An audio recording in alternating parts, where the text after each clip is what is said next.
नमस्कार किसान भाइयों, स्वागत है आपका चैनल एग्री आकाश पे। किसान भाइयों, आपकी धान की फसल में कितना अधिक उत्पादन होने वाला है वो इस बात पर निर्भर करता है कि इस बार आपके खेत में कितने अधिक कल्ले निकले हैं। यानी जितने ज़्यादा कल्ले आपके खेत में निकलेंगे उतनी ज़्यादा बालियाँ होंगी और जितनी ज़्यादा बालियाँ होंगी उतना अधिक उत्पादन होगा। तो समय रहते हमें कुछ ऐसे इंतजाम करने चाहिए जिससे कि हमारी धान की फसल में ज़्यादा से ज़्यादा कल्ले निकल सकें। आज की इस वीडियो में आपको ऐसे 5 तरीके बताने वाला हूँ जिनसे कि आप अपने धान के जो कल्ले हैं उनको बढ़ा सकते हैं।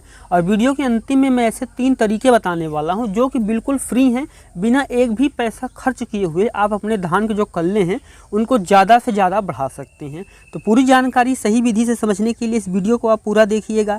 एग्री आकाश चैनल पर आप पहली बार आए हैं, चैनल को भी सब्सक्राइब कर लीजिएगा, क्योंकि खेती बाड़ी से जुड़ी हुई ऐसी महत्वपूर्ण वीडियो मैं आपके लिए बनाता रहता हूं। चलिए शुरू करते हैं। किसान भाइयों, सबसे पहले हम बात करेंगे अपने पहले टॉपिक पे। जो हमारा पहला टॉपिक है वो है सही खाद प्रबंधन। किसान भाइयों, किसी भी फसल में अच्छा उत्पादन लेने के लिए सही खाद प्रबंधन बहुत ही ज़रूरी होता है। वैसे ही धान में कल्ले अच्छे तरीके से निकलें, पौधा अच्छे से बढ़वार करें, उसके लिए ज़रूरी है कि आप सही खाद प्रबंधन दें। सही खाद प्रबंधन रोपाई के पहले ही शुरू हो जाता है। नर्सरी में किसान भाइयों कौन सी खादें डालनी चाहिए, रोपाई में कौन सी खादें डालनी चाहिए, या फिर पहली खाद कौन सी डालनी चाहिए, यही सब चीज़ें आगे चल के आपके जो धान का उत्पादन है उसको निश्चित करती हैं। तो सबसे पहले हम किसान भाइयों बात करेंगे रोपाई के समय कौन सी खाद डालनी चाहिए। अगर आपने रोपाई वाला वीडियो नहीं देखा है तो आप ये आई बटन में क्लिक करके इस वीडियो को भी देख सकते हैं।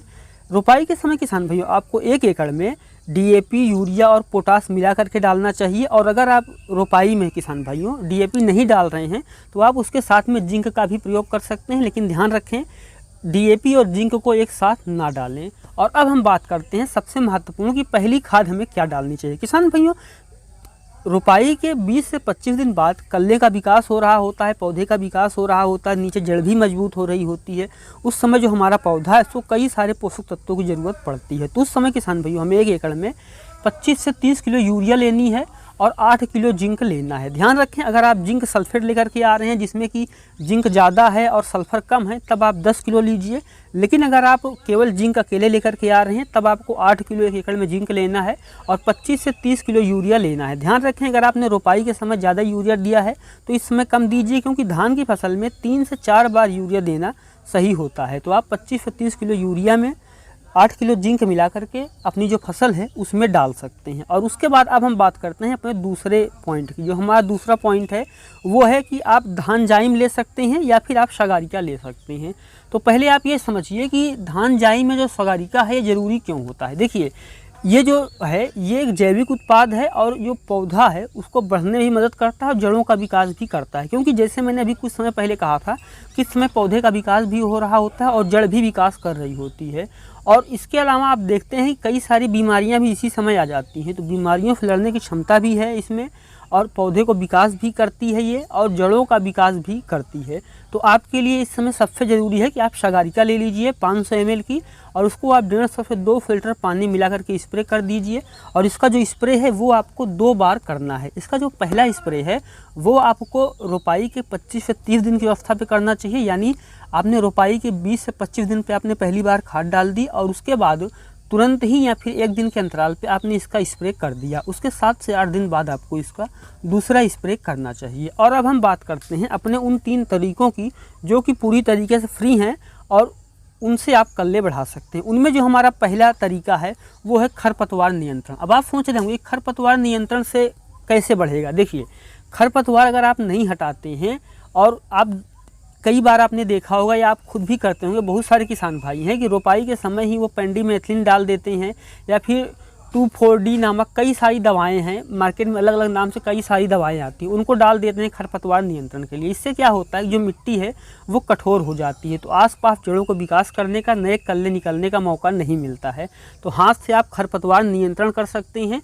खरपतवार नियंत्रण करना बहुत ही ज़रूरी होता है। इससे जो आपकी खाद है वो भी बचती है, पौधे को लगती है और कल्ले भी बढ़ते हैं और जो मिट्टी है वो भी मुलायम रहती है।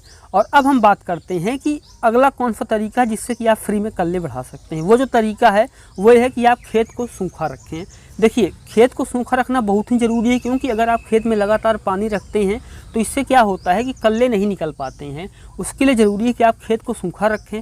अब आप खेत को किस तरीके से सूखा रखें उसको भी जान लीजिए। किसान भाइयों देखिए, खेत में सूखा रखने का मतलब ये नहीं है कि आप पानी ही ना भरें, आप पानी उसमें भरें और पानी सूख जाए या फिर आप पानी को निकाल दें, क्योंकि जो धान की जड़ें होती हैं इनको धूप और ऑक्सीजन जब सही तरीके से मिल पाता है तभी जड़ें बढ़वार करती हैं, और जब जड़ जो है वो बढ़वार करती है तभी उसमें से कल्ले निकलते हैं। तो ध्यान रखें कि जो खेत है उसको बिल्कुल सूखा ना होने दें, जिससे कि मिट्टी फटने ना लगे। खेत में हल्की नमी होना बहुत ज़रूरी है। और खरपतवार नियंत्रण के बाद आप खेत को सूखा रखें लगभग 20 से 25 दिन। इससे भी आपके जो कल्ले हैं वो काफ़ी ज़्यादा बढ़ते हैं।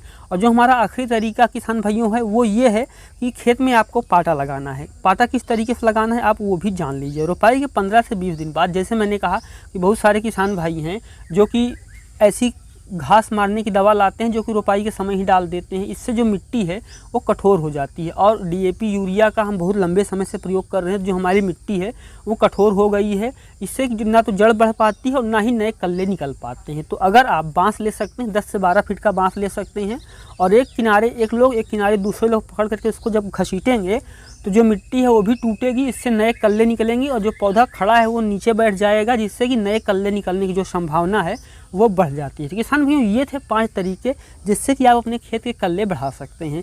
इनमें से कौन सा तरीका आपको सबसे अच्छा लगा कमेंट सेक्शन में ज़रूर लिखिएगा। खेती बाड़ी से जुड़े हुए ऐसे ही वीडियो देखने के लिए हमारे चैनल को सब्सक्राइब कर लीजिएगा। और अगर आप पहला खाद और रोपाई में कौन सी खाद डालें इसको जानना चाहते हैं तो इन स्क्रीन पे आप प्लेलिस्ट पे क्लिक करके वो वीडियोज़ देख सकते हैं। उम्मीद करता हूँ वीडियो को काफ़ी अच्छा लगा होगा। वीडियो देखने के लिए आपका बहुत बहुत धन्यवाद।